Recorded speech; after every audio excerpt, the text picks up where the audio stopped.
On my one day at Universal Studios Hollywood, I decided to treat myself to a VIP tour. The big bonus to this is the VIP studio tour, which I'll get more into in depth later on in this video. First, let me start with a last minute decision, and I didn't read beyond the headline. The headline says, personalized VIP tour guide.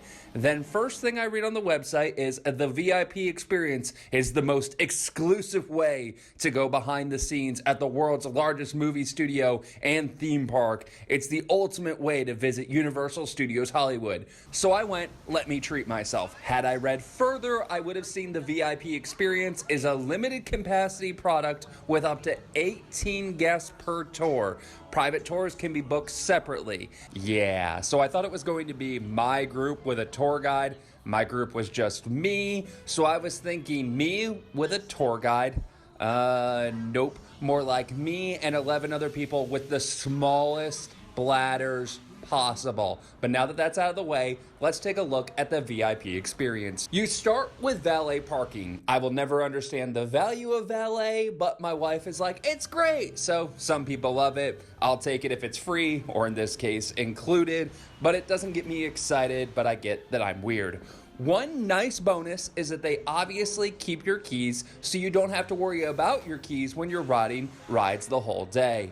Then VIP check-in brings you to a fancy room with a small kind of breakfast foods, like basically little snacks to hold you off, and some movie theming, etc., comfy chairs, and they give you a poncho for Jurassic World. It was downpouring the morning that I was there, so we all just put them on to start the day, even though we weren't going to Jurassic World yet. Number one, we're gonna get wet. That's all there is to it. It's a theme park. We have to walk out into the theme park. Then they start with the studio tour. I'll have more on that later in the video, but quick hits, it's a private trolley car. You see the whole tour, and there's several places you're able to get out and walk behind the scenes. Then you're dropped off at the lower lot, and you can ride Jurassic World, then Mummy, then Transformers. I'm guessing the order can change, but that's what my group did. And then lunch. You have a private VIP restaurant. There's outdoor dining that has a great view, which is where I recommend sitting. You can also sit inside, which is also very nice. You have a place to charge your phone, and it's buffet style, and I'm the pickiest eater in the world,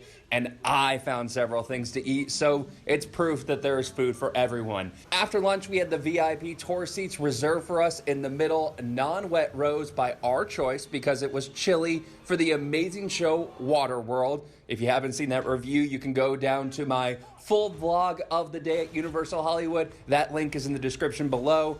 As for the show, it was a terrible movie, but a great show. We also were able to bring snacks, drinks from VIP lunch to the show. So I had hot chocolate mixed with a little chocolate milk for creamer for the show. It was fantastic, and I highly recommend it on a chilly day.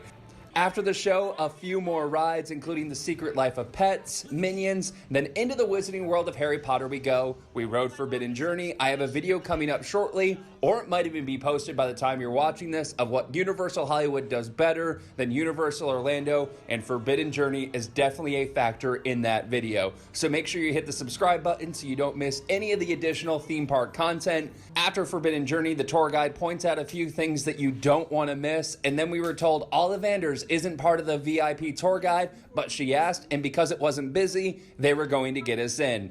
A kid from my group was selected, and that's how the VIP experience ended. Our guide told us about the two last remaining rides, Simpsons and Kung Fu Panda, and then I was able to go on my way for the last 2.5 hours of the park being open to do what I wanted to do until the park closed at 6. The VIP badge acts as an express pass for the rest of the day, although it really wasn't needed when I was there because of how quiet the park was, but it did shave a little time off the multiple rides of Mummy I was doing. Was it worth it?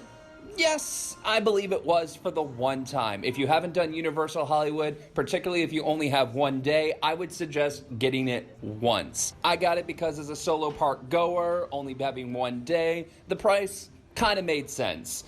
Cost of a VIP day when I went was $369. That included a ticket, parking, lunch, express pass, which as I said wasn't needed, backstage studio tour. The cost of a day ticket is $109, parking is $30, express is $199, lunch is $30 approximately, although I ate so much of the VIP lunch I didn't even need dinner. Also, here's what gives the VIP experience the most value for me the one time. The VIP studio tour. You get a trolley that takes you around the studio tour compared to the tram. Then you make the stops at the prop development where you can't take pictures or film in that area, but it's just for VIP tour groups. Then you're able to walk around Jaws area and get pictures of the tram, people getting attacked by Jaws. Then you're able to walk by Psycho House, War of the Worlds plane crash, which is really cool. One section of the tour was closed earlier in the tour for us, but opened up, so they drove us through, which I feel seems unlikely for the tram to do, but I could be wrong. Now, the downside of the studio tour is it does make you ride Fast and Furious, and that's just unfortunate. Also, I recommend sitting on the left side as you walk onto the trolley, so the right side as you're sitting, you will have a crappy view for the first few things, including the prop cars, but you get a better view of Jaws, flooding, and Bates Motel, plus you see prop cars later on in the show.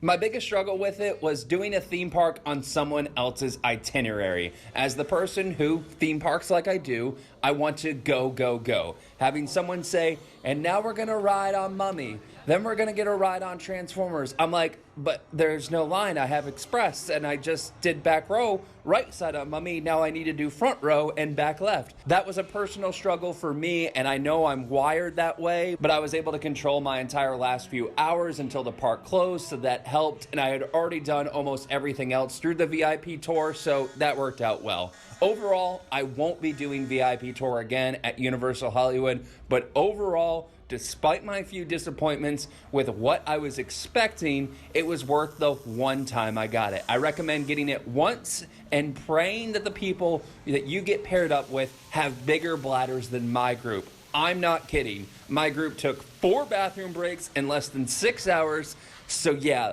that was a little bit of a damper. Thanks for watching, and please like and subscribe. It really helps me out if you share it as well. Thanks for watching.